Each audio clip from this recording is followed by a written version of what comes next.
I didn't scream. I didn't even cry. Not when I gave birth alone. Not when the pain clawed through my body like fire.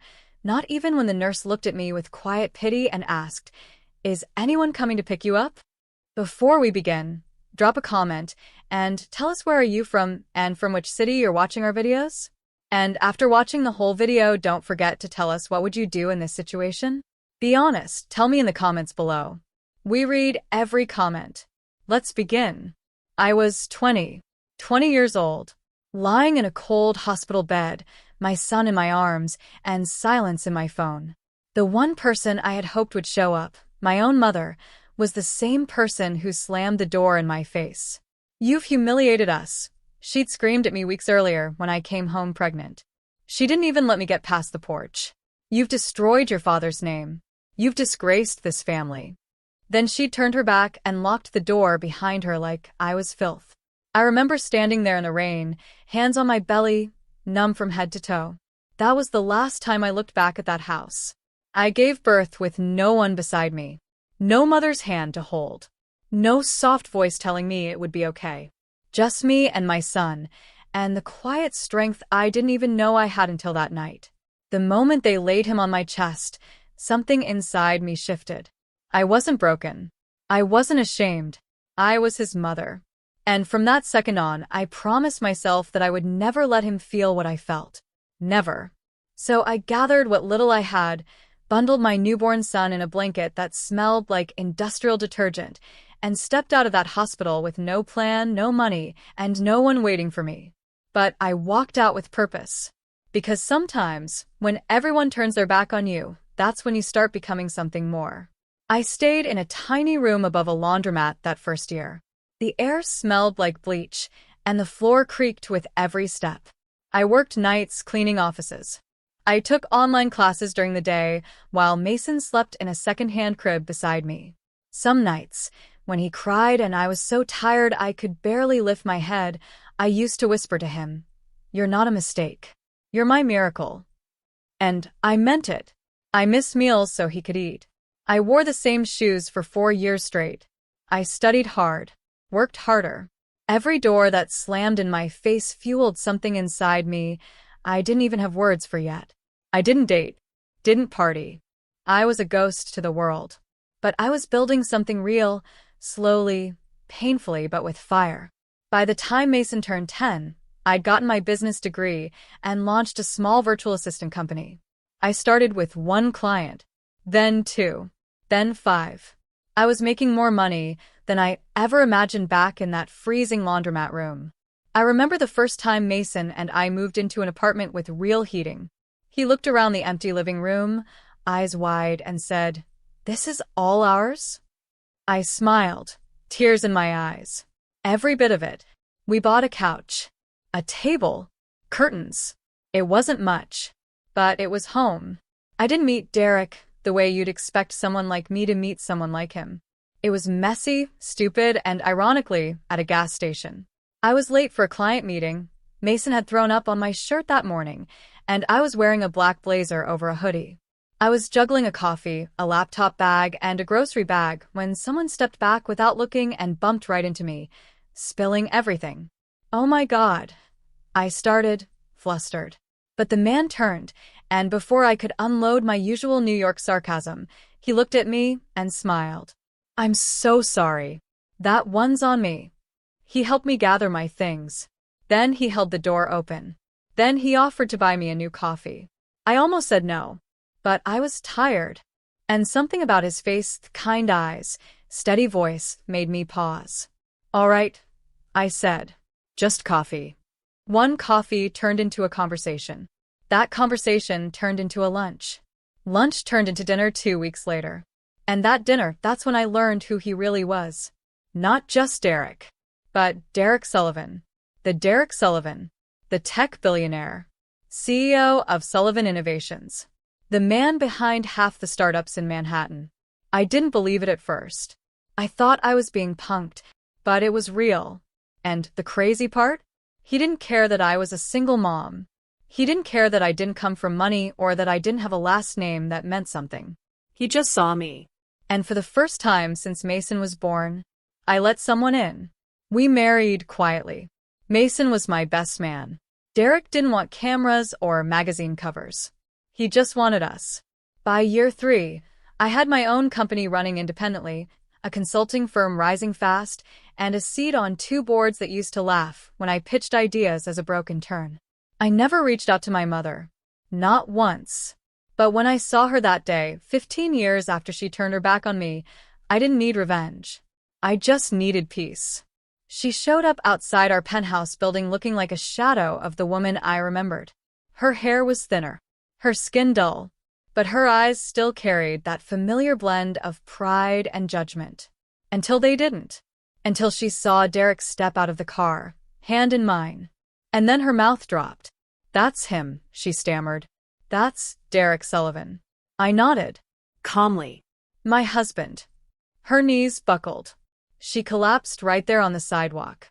And I didn't move, because I remembered standing outside that house at 20, 9 months pregnant, hearing that door slam. She left me in the rain with nothing. I left her on the pavement with everything she'd lost. She came back 2 days later. I was on the balcony with Mason, watering the plants, when the doorman called. Said there was a woman downstairs asking for me. Said she looked shaken, desperate, and refused to leave. I knew who it was before he even finished. I told him to let her up. Mason looked at me curiously. "Who is it?" "No one important," I said. "But someone I need to face." When she walked in, she hesitated in the doorway. Her eyes scanned the apartment slowly. The marble floors, the tall windows, the art on the walls.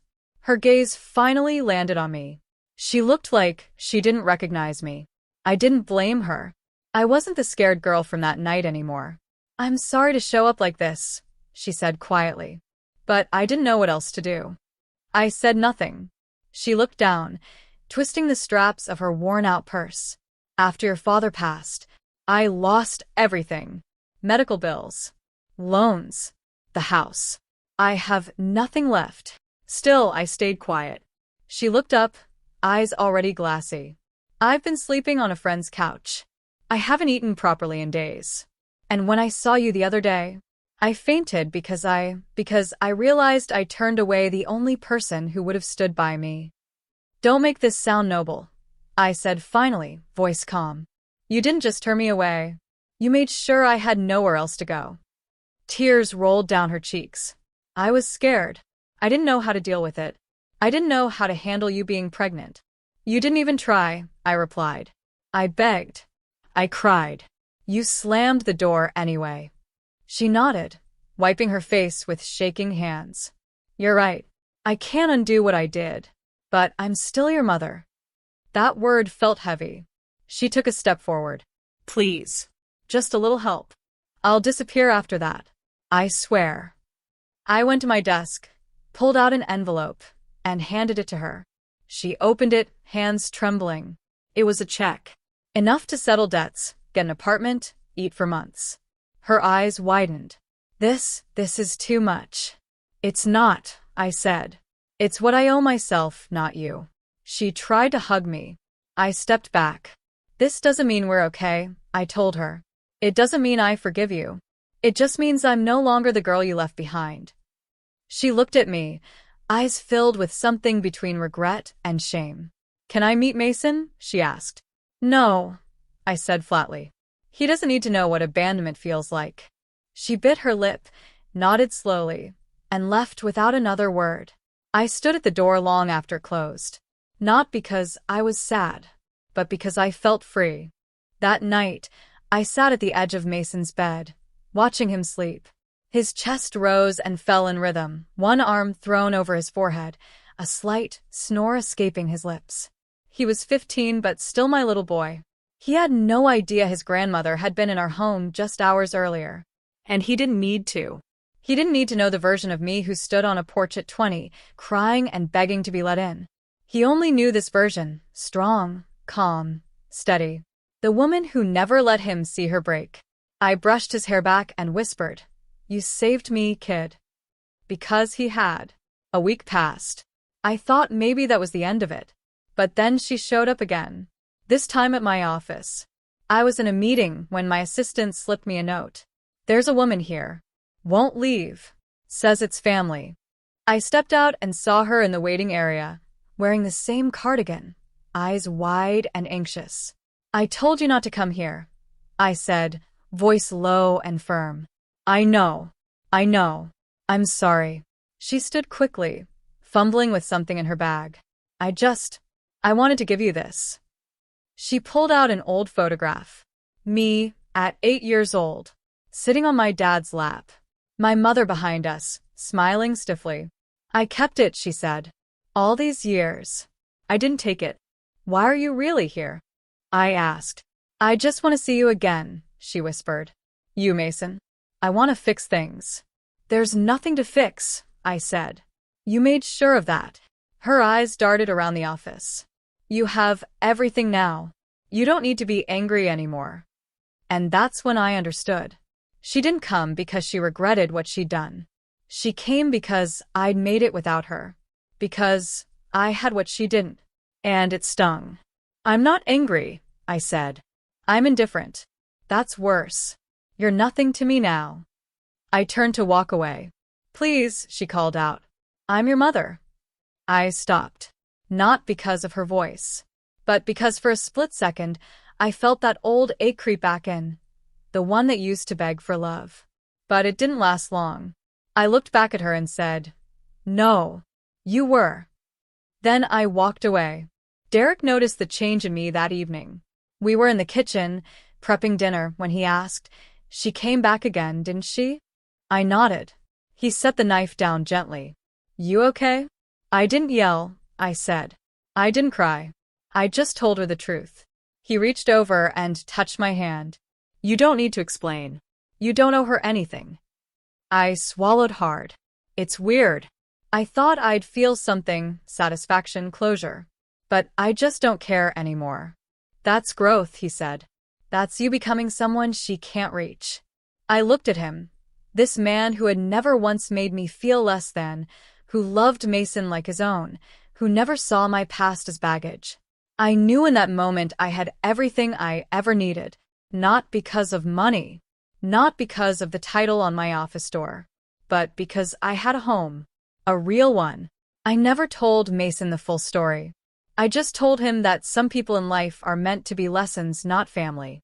And he understood more than I expected. She missed out, he said one night while we sat on the balcony. You're the best person I know. That one sentence healed more than any apology ever could. The final time she showed up, it wasn't in person. It was a letter. No return address. Just my name, written in shaky cursive. I opened it slowly. It was only one page. Inside, she wrote that she was moving to a different state to stay with a distant cousin.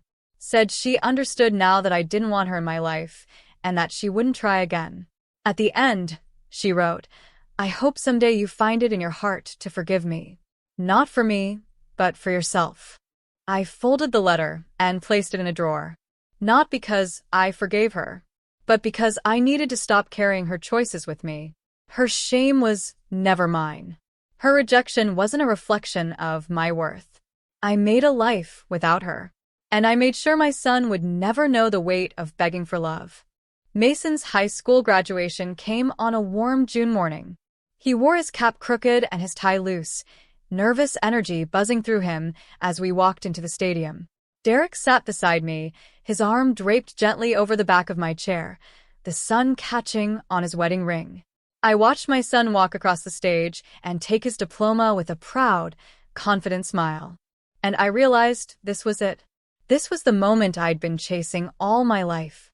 Not money, not status, not revenge, but this. Watching my son become everything I never got to be when I was 20, safe, loved, unafraid. People came up to us afterward, shaking Mason's hand, complimenting me. One woman asked what I did for work, and I told her. She blinked and said, Oh, you're Ava Reed.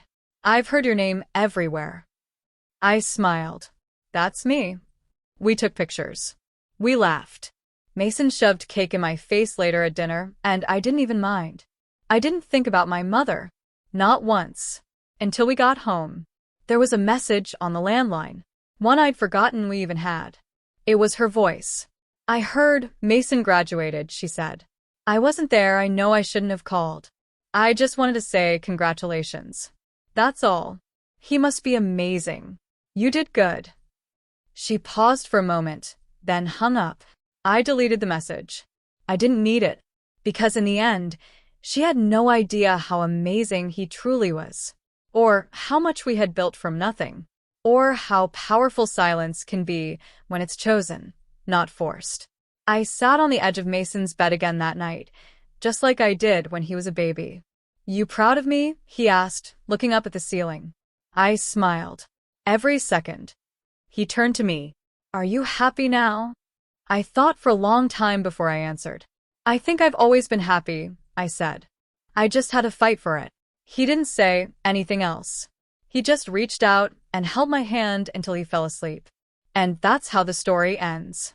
Not with doors slamming, not with tears, but with peace. The kind you earn when you survive the fire and come out brighter than ever.